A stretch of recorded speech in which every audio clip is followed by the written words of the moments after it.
오늘부터 진짜 악귀의 정체가 누구인지 그 충격적인 진실을 알려드리겠습니다. 그럼 먼저 지난 1회부터 8회까지 악귀로 지목되었던 이목단이 왜 진짜 악귀가 아닌지 그것부터 알려드리겠습니다.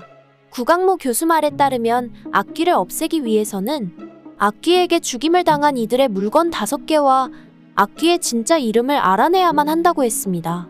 그런데 구강모 교수는 붉은 댕기, 옥비녀, 흑고무줄, 푸른 옹기조각, 초자병까지 모두 찾고 악귀의 이름까지 모두 알아내어 의식을 거행했지만 악귀를 없애는데 실패하며 그만 죽고 말았죠. 그 이유는 구강모 교수가 악귀의 진짜 이름을 몰랐기 때문입니다. 즉 구강모 교수는 무당 최만월이 염씨 집안을 위해 만들어낸 악귀의 진짜 이름이 이목단이 아닐 거라고는 전혀 생각하지 못한 것이죠.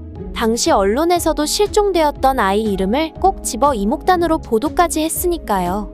그런데 수십 년이 흐른 뒤에 서문춘 형사에 의해 이 사실이 드러나게 됩니다.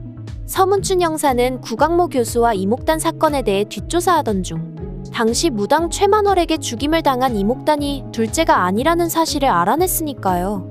즉 1958년 무당 최만월이 죽인 이목단이라는 아이는 둘째가 아니었던 것이죠. 그렇다면 이목단은 몇째일까요? 여기에 대한 답을 찾기 위해서는 드라마 악귀의 모티브로 알려진 고전소설 장화홍련전에 대한 얘기를 찾아봐야 합니다.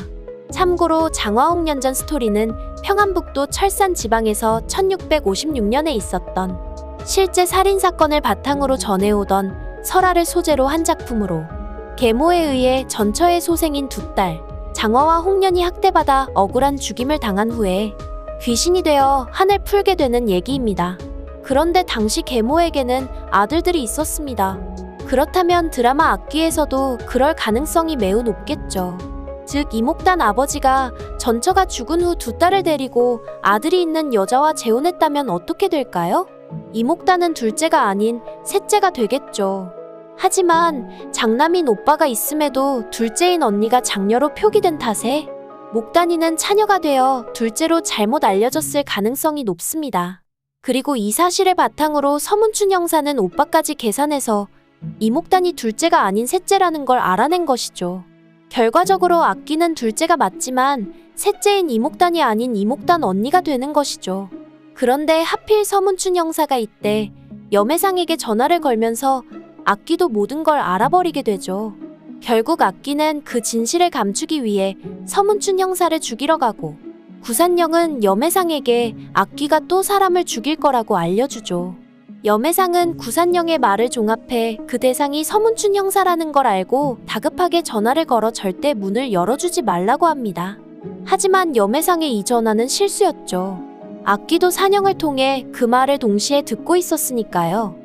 한편 혼자 있던 서문춘은 갑자기 누군가가 문을 두드리자 잔뜩 긴장합니다.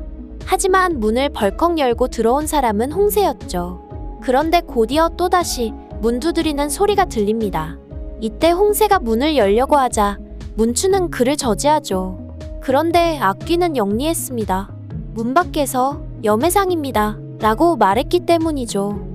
안심한 문춘은 홍세에게 문을 열라고 하고 홍세는 문을 열고 마는데요. 놀랍게도 홍세 앞에 나타난 것은 산영의 모습을 한 악귀였죠. 그리고 홍세와 눈이 마주친 악귀는 빙긋 웃으며 이렇게 말하죠. 문을 열었네. 이후 8화가 끝이 나는데요.